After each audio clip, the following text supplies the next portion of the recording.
Hello everyone. सभी दोस्तों को नमस्कार सलाम। आप सभी दोस्तों को अपने YouTube channel the knowledge success में स्वागत है। चैनल को सब्सक्राइब करें और बेल आइकन को दबाएं ताकि हमारी सभी वीडियो आपको जल्द उपलब्ध हो। राह संघर्ष की जो चलता है वही संसार को बदलता है। जिसने रातों से है जंग जीती, सुबह सूरज बनकर वही चमकता है। आज के करंट अफेयर्स में दोस्तों हमारा एक विशेष टॉपिक है जिसका नाम है दवा वितरण हेतु मैक्रो स्विमर। प्रश्न है, आरबीआई की हालिया अधिसूचना के अनुसार कार्ड रहित नगद निकासी कार्डलेस कैश विथड्रॉल किस प्लेटफॉर्म के माध्यम से प्रस्तावित है? उत्तर है यूनिफाइड पेमेंट्स इंटरफेस यानी यूपीआई। आरबीआई के अनुसार कार्ड रहित नगद निकासी जो केवल कुछ बैंकों द्वारा पेश की गई थी, अब सभी बैंकों और एटीएम में यूनिफाइड पेमेंट्स इंटरफेस यानी यूपीआई के माध्यम से उपलब्ध कराई जाएगी। यूपीआई का उपयोग ग्राहक प्राधिकरण के लिए किया जाएगा और इस कदम से लेनदेन में आसानी और धोखाधड़ी को खत्म करने की उम्मीद है। अगला क्वेश्चन है, चौथे भारत अमेरिका 2+2 मंत्री स्तरीय संवाद का मेजबान कौन सा शहर है?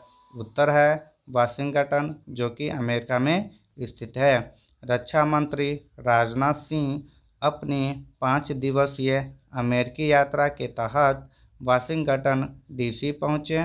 इस यात्रा में भारत अमेरिका 2+2 मंत्री स्तरीय वार्ता भी आयोजित की जाएगी।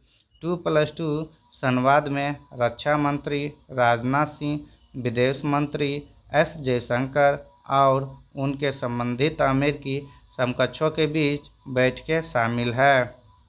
अगला क्वेश्चन है, माधवपुर मेला किस राज्य में मनाया जाने वाला सांस्कृतिक मेला है? उत्तर है गुजरात।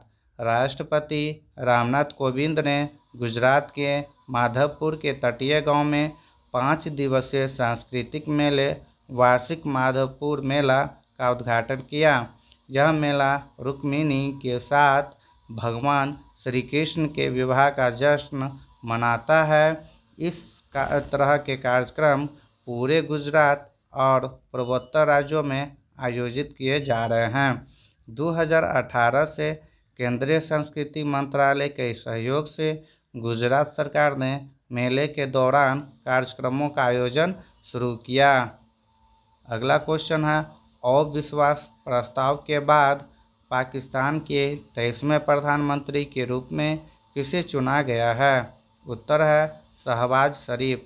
पाकिस्तान मुस्लिम लीग यानी एन के नेता शहबाज शरीफ ने अपने पूर्ववर्ती इमरान खान के खिलाफ अविश्वास प्रस्ताव पेश किए जाने के बाद पाकिस्तान के नए प्रधानमंत्री के रूप में शपथ ली। 3 बार के पूर्व प्रधानमंत्री नवाज शरीफ के छोटे भाई शहबाज देश के 23वें प्रधानमंत्री चुने गए हैं। अगला क्वेश्चन है, विश्व में सोना का सबसे बड़ा उपभोक्ता कौन सा देश है? उत्तर है चीन। चीन के बाद भारत दुनिया का दूसरा सबसे बड़ा सोने का उपभोक्ता है। उच्च मांग के कारण 2021-22 के वित्तीय वर्ष के दौरान भारत का सोने का आयात 33.34% बढ़कर 46.14 बिलियन हो गया। पिछले वित्त वर्ष में सोने का आयात 34.62 अरब रुपये का था।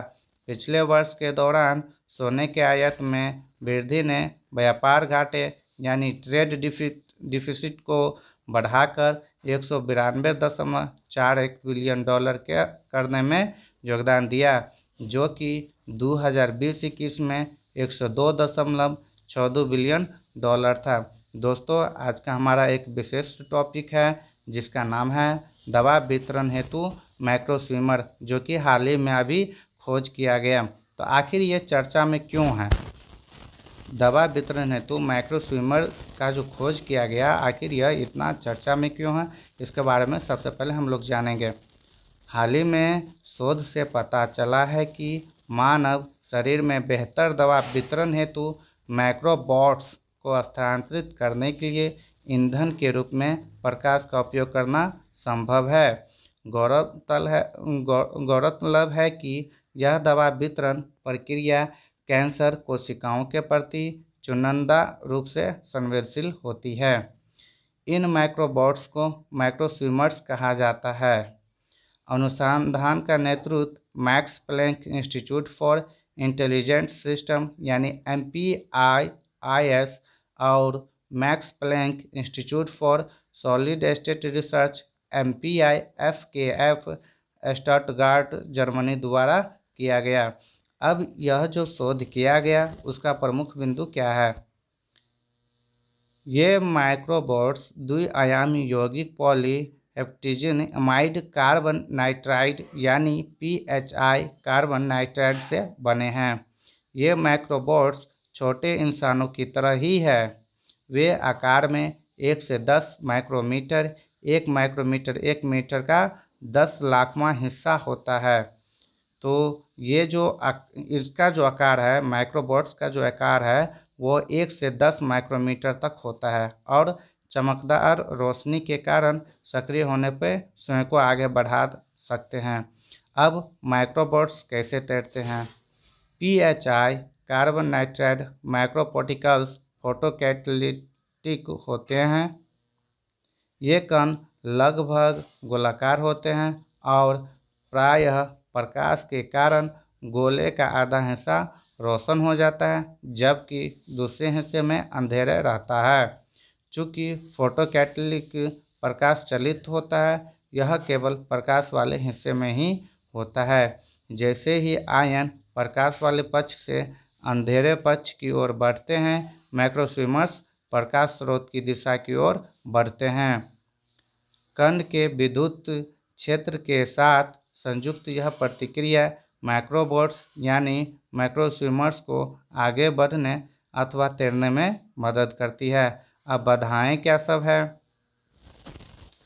शरीर के तरल पदार्थ और रक्त में घुले हुए लवण होते हैं। लवण की उपस्थिति के कारण नमक का आयन प्रतिक्रिया आयन को स्वतंत्र रूप से आगे बढ़ने से रोकते हैं क्योंकि वे उन्हें बांध देते हैं और उनके आगे बढ़ने का क्रम रुक जाता है। इसलिए सभी तैराक लवण नमक युक्त घोल में तैर नहीं सकते हैं। जैसे कि पानी में घुलने पर साधारण नमक NaCl सोडियम और क्लोराइड आयन में टूट जाते हैं। ये आयन फोटोकैटालिटिक प्रतिक्रिया द्वारा निर्मित आयंस को बेअसर कर देंगे जिससे उनके स्वयं का संचालन बाधित हो जाएगा। अब इसका महत्व क्या है? माइक्रोस्विमर्स डॉक्टरों को मानव शरीर के अंदर लक्षित क्षेत्रों में दवाएं पहुंचाने की अनुमति दे सकते हैं। माइक्रोस्विमर्स झीलों या समुद्र में विशिष्ट पदार्थों को पेश करने में भी मदद कर सकते हैं। जैसे कि माइक्रोस्विमर को विशिष्ट जानवरों की प्रजातियों को ठीक करने या हानिकारक जीवों को खत्म करने हेतु लुप्त प्राय प्राकृतिक वातावरण में तैनात किया जा सकता है।